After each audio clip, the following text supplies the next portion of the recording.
Today we're going to charge an automotive AC system. A few things you're going to need is you're going to need a set of manifold gauges.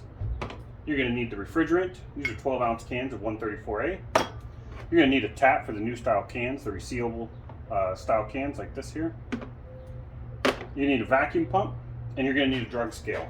Some people call these a kitchen scale, but I don't know why it matters what room you measure your drugs in. Alright, first thing we need to do is take a look at this tag that's under the hood. All cars should have this tag. Let's zoom in on it.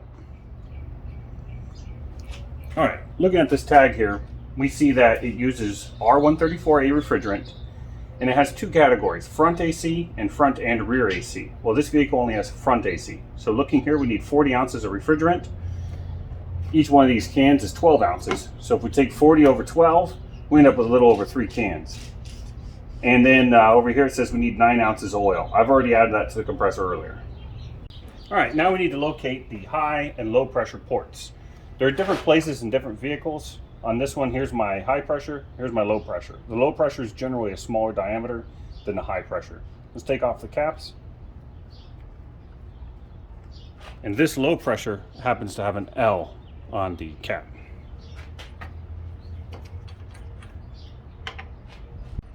Alright, the next thing we're going to do is hang up our manifold gauges. There we go. Hang them somewhere secure. The hood latch receiver is a good spot usually. Then we're going to make sure our valves are closed. Turn these in clockwise until they're closed. Then we're going to grab our charge ports. You remove these by pulling back on this ring and pulling them off. Let's take a look at our charge ports. We have a low pressure, which is the blue one here, and we have a high pressure, which is this red one. Now we want to make sure that these valves are off as well, and you're going to turn them counterclockwise to turn them off against this arrow here. So that's closed and that's closed. Now we're ready to go and connect them to the ports. Alright, here's our lower pressure port, the smaller of the two, and it's usually close to your accumulator, which is the big black cylinder. Alright, no, not the videos. This is an accumulator. Okay, now next thing you're going to do is you're going to take your manifold connector and you're going to pull back the ring, you're going to push it on there, and then you're going to give it a tug or two to make sure it's secure. Any more than 2 tugs is a sin. And then we're going to do the same thing with our high pressure. I'm going to locate the larger one, pull back the ring, push it on there, give it 2 tugs, and then to activate these, we're going to turn them in the direction of the arrow.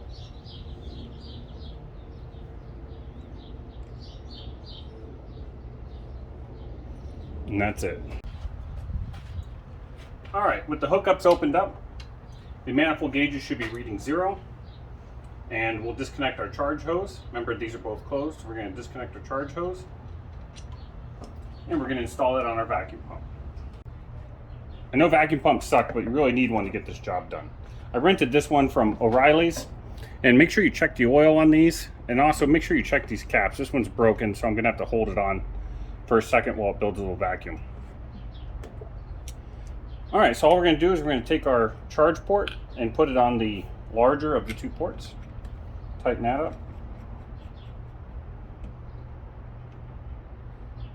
I'll hold this here and I'll turn on the vacuum pump.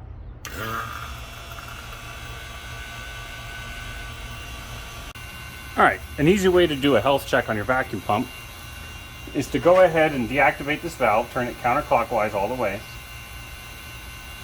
Come over to your manifold and open up your blue knob slowly. And this reading you get is what your vacuum pump is capable of, because you're only vacuuming your manifold gauges, not your system. So that gives us a good baseline, and we're at about 29 inches of mercury over here. Your high side doesn't have that reading, but your vacuum gauge is here. Alright, to start vacuuming the system, we've got both our taps open, and we're going to come over here to our manifold.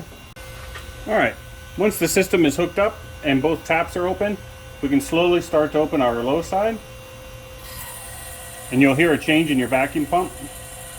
Okay, that's all the way open, and now we can slowly start to open up our high side. Now we won't get a vacuum reading on our high side because the gauge doesn't work like that, so we'll use our low side. And right now we're at about 18 inches of mercury vacuum. And we're looking for about 29, which is what the pump was capable of earlier that we tested. Alright, I'm going to go have a beer and wait about 30 minutes, and we'll come back and see where our gauges are at. All right, the vacuum pump's been running for about 30 minutes now. We've got 28 inches of mercury here, which is about the same as the test we did on the pump by itself earlier. So first thing we're going to do here is shut off our valves.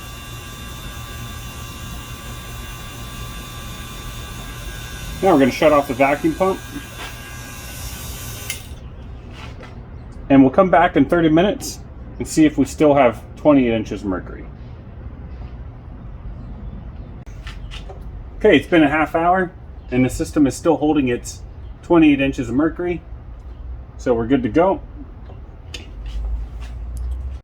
Okay, to start charging, we're going to disconnect our charge hose from here, from our vacuum pump.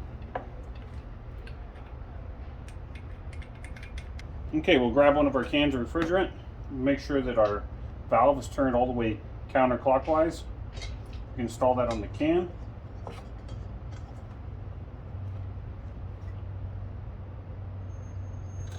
And then we'll connect our charge hose to that.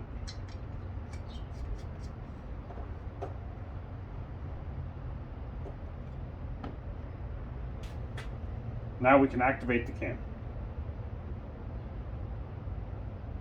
Just turn this knob all the way in.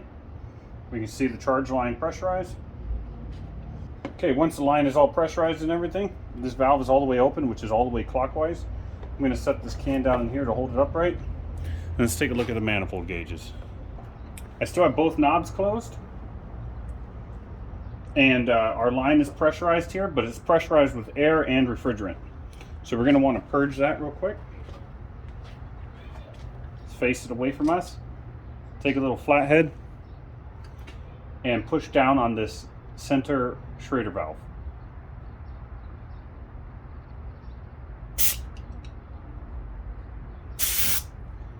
Okay, that's good. Air's out. You only have to hold that down for a second and a half. Okay, for the charging process, we're going to keep this knob closed and we're going to open up this. This is our low side. Keep this one completely closed. The pressure's too high on the high side and it can overwhelm this can and cause it to explode. So just keep the red knob closed for your whole charge process. All right, the next step is fire up the truck.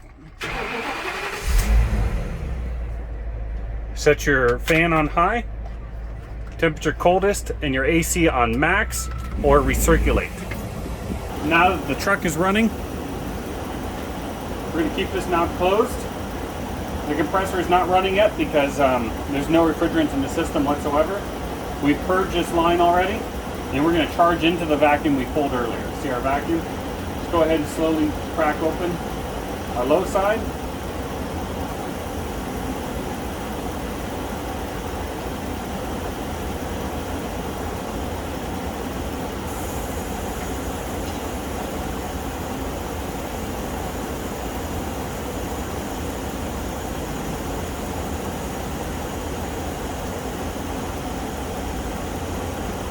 Okay, low side's open. You see our compressor is not clicked on yet. Here's our refrigerant. We're just going to leave it upright, and you can shake it to speed up the process a little bit. But keep an eye on this window here that you don't see liquid. If you see liquid, stop shaking. Our compressor is just clicked on. You can see the gauges come to life a little bit. Here, our high pressure side is starting to come up a little bit. And the compressor will cycle on and off until there's enough charge in there to keep the system going.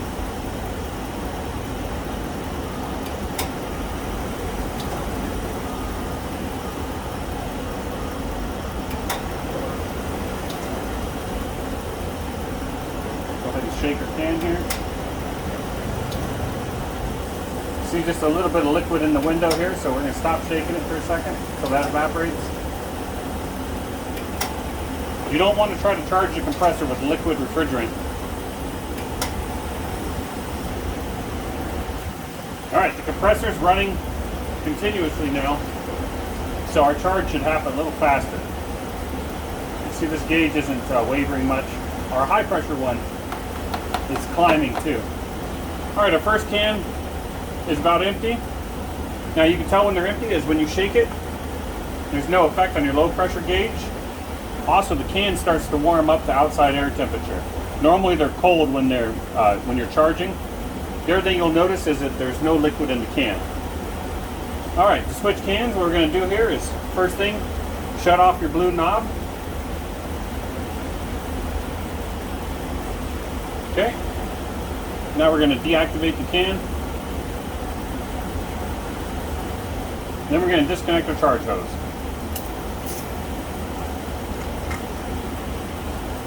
Disconnect it facing away from you. Okay, we'll take our next full can, put our top on.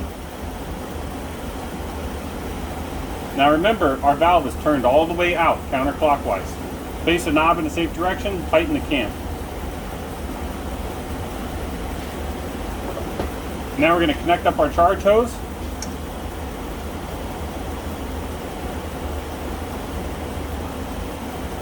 Then we're going to activate our can.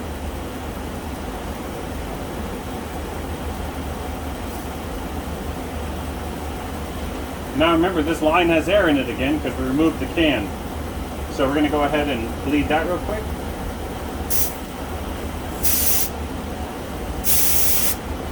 Okay. Once you start to see a mist come out of there, you're good.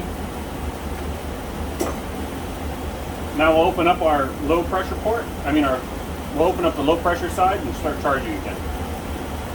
We're going to open it up slowly. All right, next can is charging now. When your cans are charging, you should feel them start to get cold. And you can raise your charge pressure a little bit by shaking them. Makes the process go a little faster.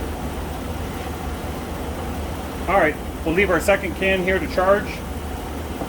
All right, our second can feels warm and empty. It's not causing any difference on the pressure gauge. All right, guys, this engine only idles at 500 RPM, and it's going to take a long time to get the charge in there at these pressures. So something you can do is have an assistant go in there and hold the engine at about 1500 RPMs. Go ahead, honey. Okay, now she's got it stabilized. You can see that our pressure on the low side has dropped considerably and is increased on the high side. Don't go too fast or the compressor will start cycling on the high side.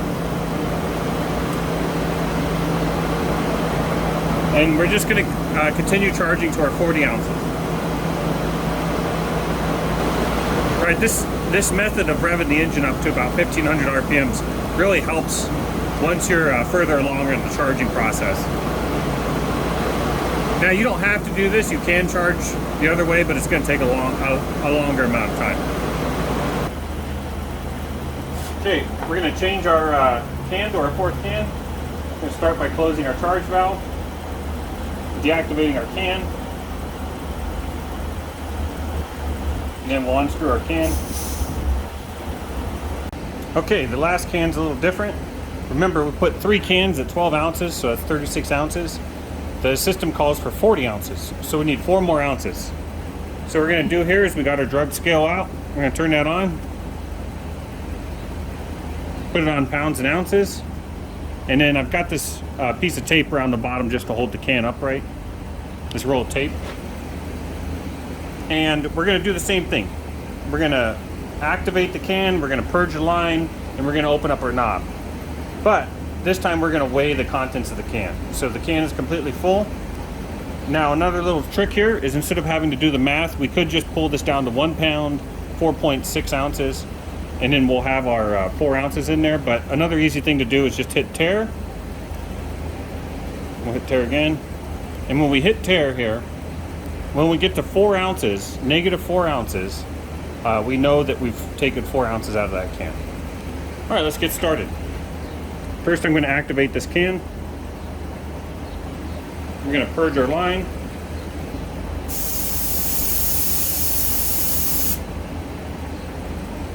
We got our line purged. Now that we have our line purged, let's go ahead and tear it out one more time to make up for any refrigeration or refrigerant that was lost during that process. Okay. Now I'm going to slowly open up my charge port, and we're looking for -4 ounces.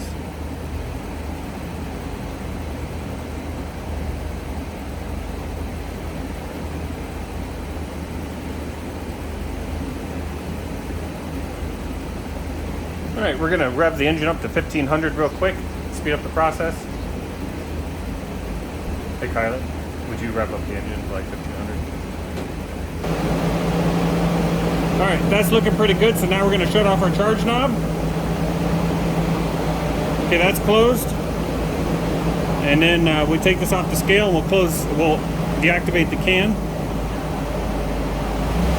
All right, honey, you can stop.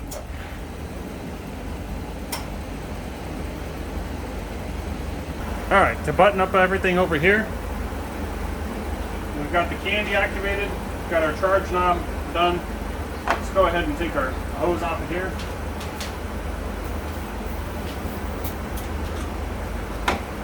Put it here for storage.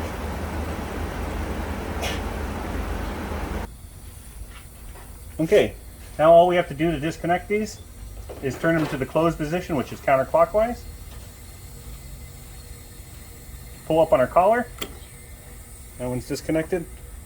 Now we'll do the other one.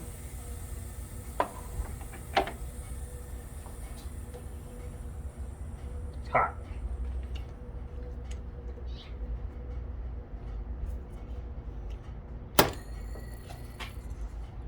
Put our little protective caps on there.